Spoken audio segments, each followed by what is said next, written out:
যতদূর মনে আছে তুমি আমার টাকা দাওনি। যতদূর মনে আছে সে বিকাল 5টায় বেরিয়েছে। দেখো এখানে আমরা একটা এক্সপ্রেশন দেখতে পাচ্ছি কি, যতদূর মনে আছে। যতদূর মনে আছে এই এক্সপ্রেশনটা কী করতে হবে, ইংলিশে বলতে হবে। দেখো এখানে বাক্যগুলো কী আছে, আমার যতদূর মনে আছে তুমি আমার টাকা দাওনি। আমার যতদূর মনে আছে সে 5টায় বেরিয়েছে। আমার যতদূর মনে আছে আমি ছোটবেলায় বদ ছিলাম। দেখো এই যে যতদূর মনে আছে, দেখো আমরা একটা বাক্য ট্রান্সলেট করবো, তারপরে প্রত্যেকটা বাক্য একইভাবে ট্রান্সলেট করতে পারবো। দেখো এখানে কি, এই যে যতদূর মনে আছে এর জন্য আমরা কি করব, as far, as far as, as far as, as far as, যতদূর কি মনে আছে কার, আমার, তাহলে আই রিমেম্বার। ওকে, যতদূর আমার মনে আছে, as far as I remember. তুমি আমার টাকা দাওনি, তাহলে এখানে দেখো তুমি আমার টাকা দাওনি, এটা কিন্তু পাস্ট টেন্সে, দাওনি নেগেটিভ, আমরা নেগেটিভ ব্যবহার করব, নট ব্যবহার করব, কিন্তু ডিড আনবো, ডিড নট, ডিডন্ট। ইউ কি, ইউ, ইউ ডিডন্ট,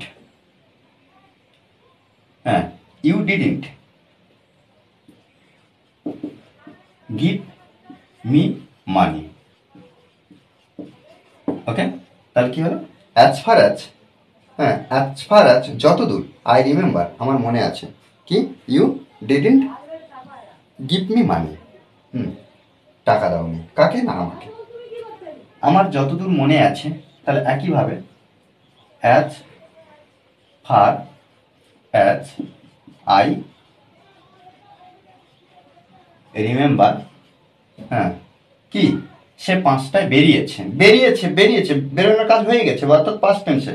তাহলে এখানে আমরা লিখতে পারি কি, সে, হি লেফট, লেফট 5 o'clock। এবার এখানে দেখো এই যে আমার যতদূর মনে আছে এই এক্সপ্রেশনটা আমরা প্রত্যেকবারে as far as I remember এটা বসাবো, তারপরে কি যে সেন্টেন্স আছে যেমন ট্রান্সলেট করতে হয় টেন্স অনুযায়ী সেভাবে আমরা করছি। আমার যতদূর মনে আছে, তাহলে কি as far as, as far as I remember, as far as I remember, যতদূর আমার মনে আছে আমি ছোটবেলায় বদ ছিলাম। দেখো আমি ছোটবেলায় বদ ছিলাম, তাহলে এখানে আই ওয়াচ, আই ওয়াচ আমি ছিলাম, বদ অর্থাৎ খারাপ, ব্যাড,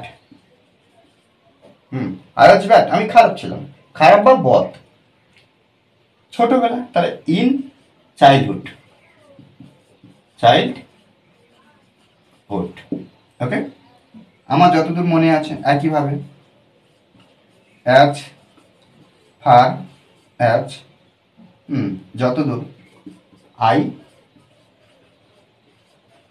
রিমেম্বার, যতদূর আমার মনে আছে কি না তুমি আমার ঠেলেছিলে, তাহলে এই যে তুমি আমার ঠেলেছিলে এটাও পাস্ট টেন্সে, তাহলে কি ইউ পুস্ট,